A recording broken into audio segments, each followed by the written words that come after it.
par certains milliers des héritiers de ceux qui l'ont commis. Sur cette terre blessée de Thiaroye résonnent encore les rafales sifflant au bout des canons, comme pour rappeler que l'horreur est toujours là, entière, immortelle.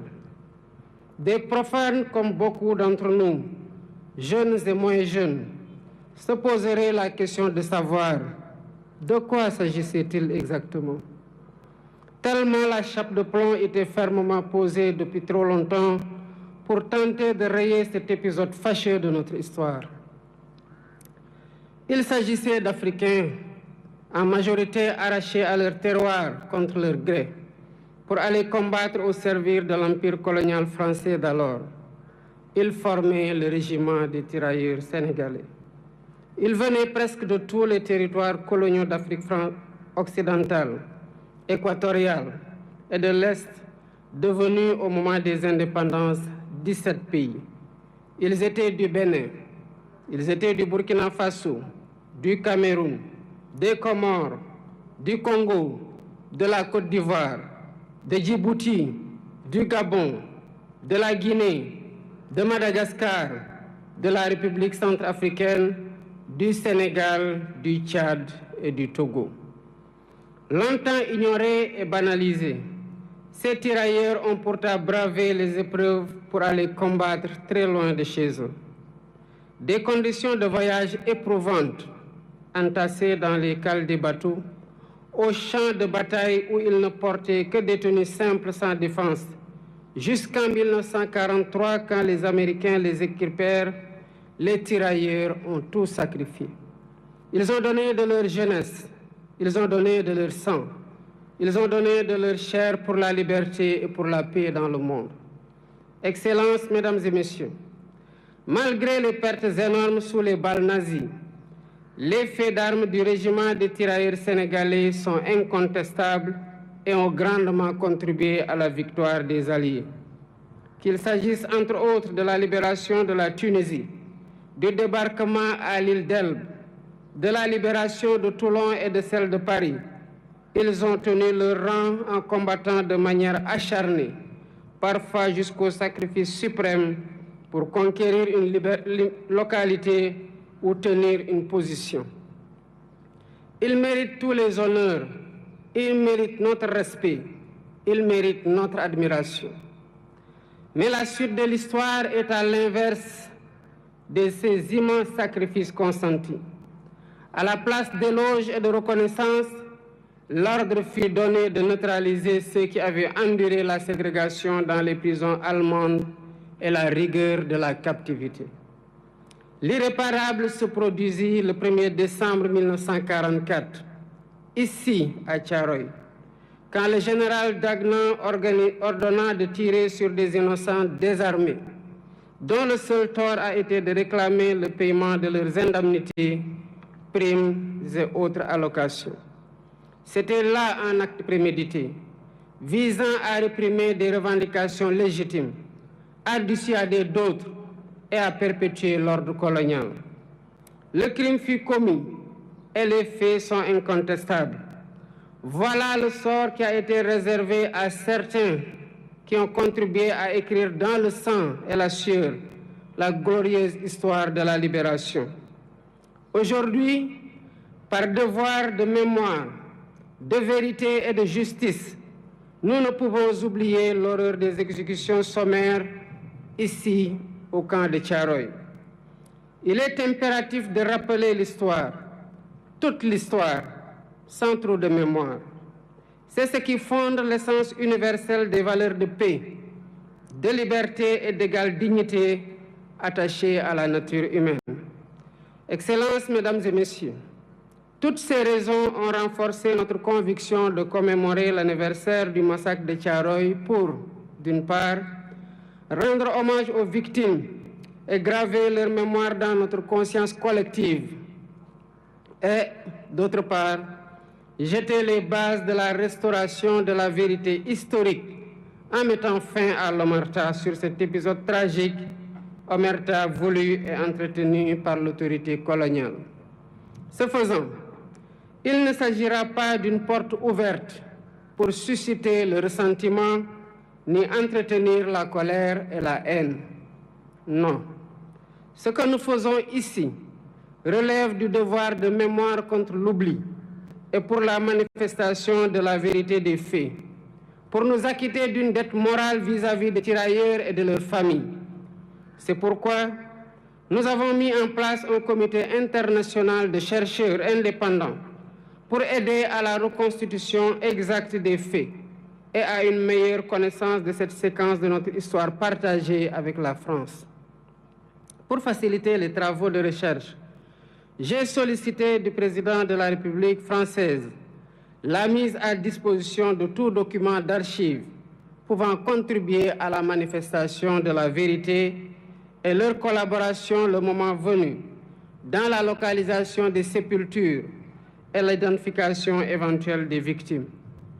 Je salue l'ouverture des autorités françaises actuelles qui ont accédé à notre requête pour la manifestation de la vérité.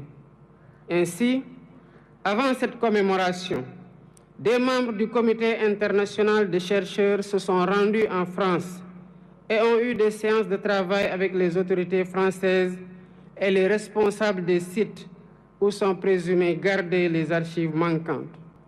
Les recherches se poursuivront après la commémoration. La France vient également de franchir un pas important dans la restauration de la vérité, grâce au président Emmanuel Macron, qui m'a adressé une lettre il y a 3 jours pour assumer que les événements de Thiaroye en 1944 ont abouti à un massacre. Je salue son courage moral. Par ce geste, la France accède à une vieille et légitime demande de reconnaissance. Il s'agit d'une avancée appréciable dans le processus de réhabilitation de l'honneur et de la dignité des tirailleurs victimes, à la suite de la déclaration du président François Hollande au cimetière de Thiaroye le 30 novembre 2014, quand il saluait, je cite, « la mémoire d'hommes qui portaient l'uniforme français et sur lesquels la France avait retourné les fusils ». Toutefois, il reste encore beaucoup de zones d'ombre de cette histoire, notamment le nombre de tirailleurs exécutés. 2 rapports contradictoires des autorités coloniales parlent de 35 et 70 morts, pendant que d'autres témoignages évoquent des centaines de morts et de nombreux blessés. Les archives réclamées permettront, d'après les chercheurs, de savoir comment on en est véritablement arrivé à la tragédie de Thiaroye, d'avoir une lecture plus fidèle de l'état d'esprit des tirailleurs rapatriés, de leur nombre exact, de leur identité, de leurs origines, des lieux où ils sont enterrés, des épreuves endurées, des frustrations et humiliations subies, ainsi que du montant qui est dû à chacun. Ce travail est complexe. C'est pourquoi je lance un appel aux acteurs étatiques et non étatiques de tous les pays concernés, y compris la France, aux historiens et chercheurs de tous bords, afin de joindre nos efforts pour porter un regard lucide sur cet épisode sombre de notre histoire commune. Excellences, Mesdames et Messieurs, identifier les victimes et situer les responsabilités est essentiel pour ouvrir la voie à une réconciliation sincère. C'est l'occasion pour moi de rendre un vibrant hommage à tous les Africains et non-Africains qui se sont toujours battus pour que l'histoire des tirailleurs et du massacre de Thiaroye soit préservée de l'oubli et de la falsification. Je pense aux précurseurs, aux hommes et femmes politiques. Je pense aux intellectuels, écrivains, poètes, cinéastes, artistes.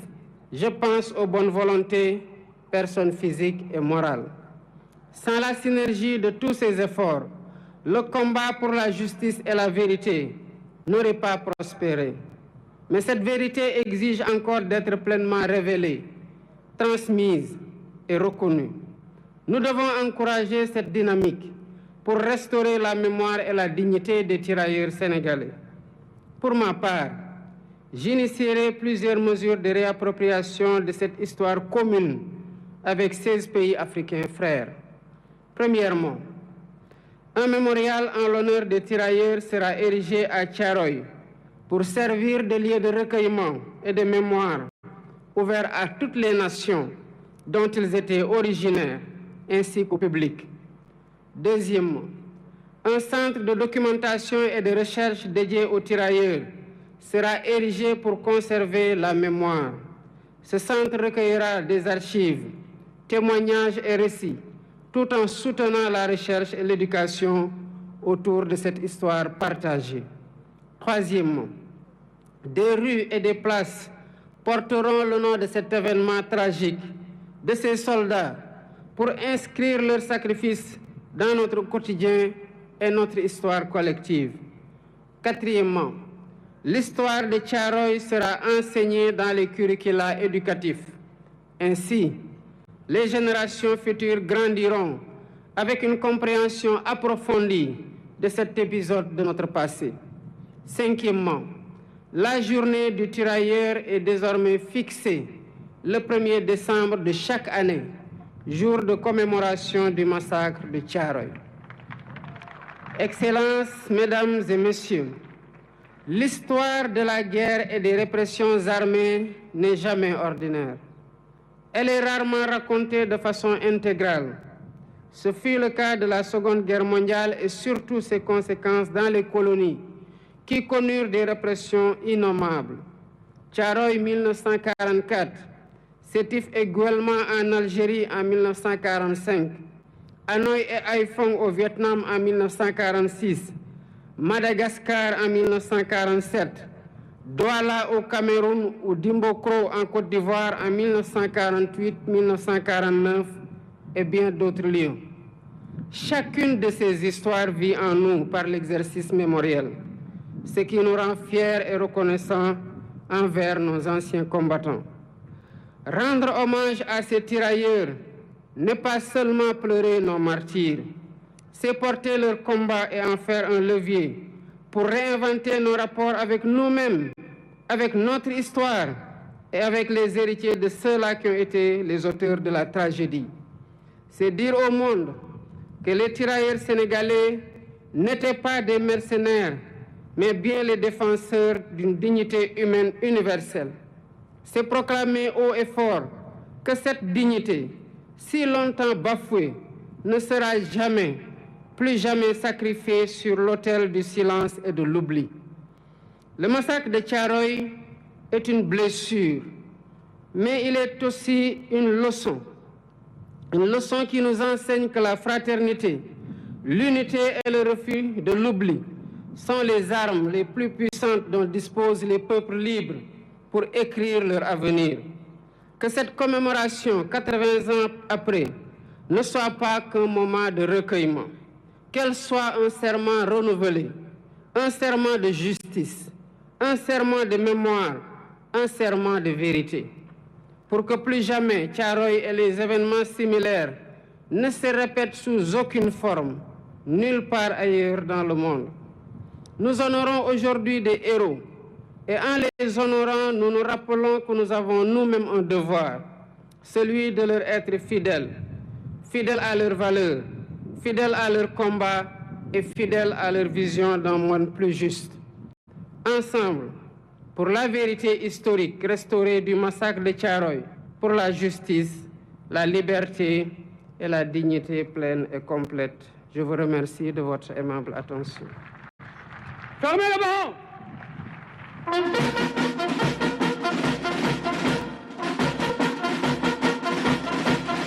Présentez! Armes! Vous venez de suivre le discours du